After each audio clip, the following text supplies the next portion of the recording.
ये आकाशवाणी जयपुर अजमेर है। अब आप सिद्धार्थ जैन से श्री गंगानगर जिले की चिट्ठी सुनिए।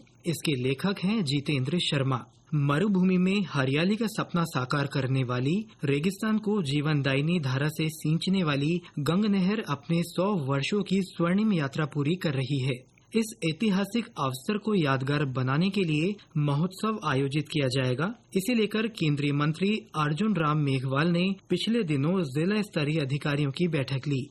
बैठक में महोत्सव को लेकर अधिकारियों ने प्रदर्शनी, सांस्कृतिक कार्यक्रम, कृषक संवाद और स्मृति ग्रंथ प्रकाशन जैसे विभिन्न प्रस्ताव दिए। उन्होंने कहा कि नहर के संस्थापक महाराजा गंगा सिंह की अद्वितीय दृष्टि और जन कल्याण की भावना ने इस मरुस्थल में हरियाली का बीज बोया। इसी के साथ उन्होंने गंग नहर के अभियंता कंवर सेन को भी याद किया। इसी कड़ी में गंग नहर को अतिक्रमण मुक्त किया जाएगा। आमजन तथा काश्तकारों द्वारा विभिन्न वितरिकाओं पर किए जा रहे अतिक्रमणों की लगातार शिकायतों को देखते हुए जल संसाधन विभाग ने ये फैसला किया है।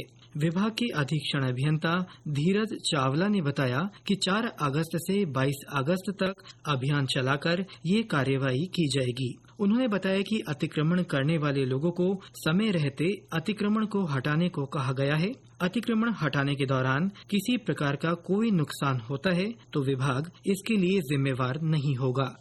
श्री गंगानगर के नगर विकास न्यास कार्यालय में डिजिटल सुविधा नागरिक सेवा केंद्र ई समाधान सेवा का शुभारंभ किया गया। नगर विकास न्यास सचिव अशोक असीजा ने बताया कि जिला कलेक्टर डॉक्टर मंजू ने ई समाधान सुविधा शुरू की। उन्होंने बताया कि नगर विकास न्यास द्वारा विकसित की गई इस प्रणाली का उद्देश्य कार्यालय में आने वाले आगंतुकों को उनके दस्तावेज की प्रक्रिया की स्थिति की जानकारी आसानी से उपलब्ध कराना है। यह पहल पारदर्शिता, सुविधा और कार्य कुशलता की दिशा में महत्वपूर्ण कदम सिद्ध होगी।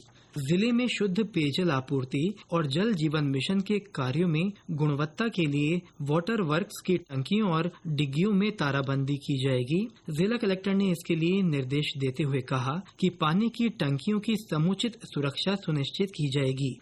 जिला रसद अधिकारी कविता ने बीते दिनों राशन डीलर्स के साथ नई धान मंडी स्थित ट्रेडर्स एसोसिएशन सभागार में गिव अप अभियान की समीक्षा की। बैठक में शहरी और ग्रामीण क्षेत्र के सभी राशन डीलर्स मौजूद रहे।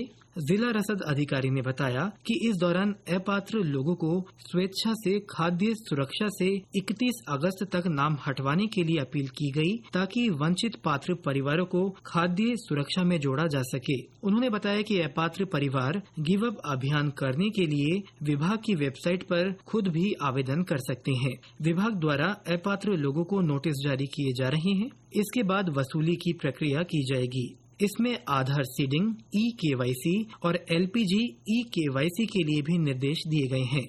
पिछले दिनों आयोजित पंडित दीनदयाल उपाध्याय अंत्योदय संबल पखवाड़े के दौरान लगाए गए शिविरों में बड़ी संख्या में पात्र लोगों को सरकारी योजनाओं से जोड़ा गया। साथ ही लंबित मामलों का समाधान किया गया। इसी तरह रास्तों के प्रकरण आपसी सहमति से सुलझाए गए। प्रधानमंत्री स्वामित्व योजना के तहत लोगों को आवासीय पट्टे जारी किए गए। इस दौरान वन विभाग की ओर से 15.5 लाख पौधे वितरित किए गए। इसके अलावा मिट्टी के नमूने लिए गए तथा उनकी जांच कर 3000 से ज्यादा मृदा स्वास्थ्य कार्ड बांटे गए। अंतर्राष्ट्रीय सहकारिता वर्ष 2025 के उपलक्ष्य में सहकार और रोजगार उत्सव का जिला स्तरीय कार्यक्रम श्री गंगानगर में भामाशाह सेठ सुशील कुमार बिहानी ऑडिटोरियम में रखा गया। कार्यक्रम में जिले के 210 नवचयनित युवाओं को नियुक्ति पत्र प्रदान किए गए। इस दौरान जयपुर में हुए राज्य स्तरीय समारोह का सीधा प्रसारण किया गया।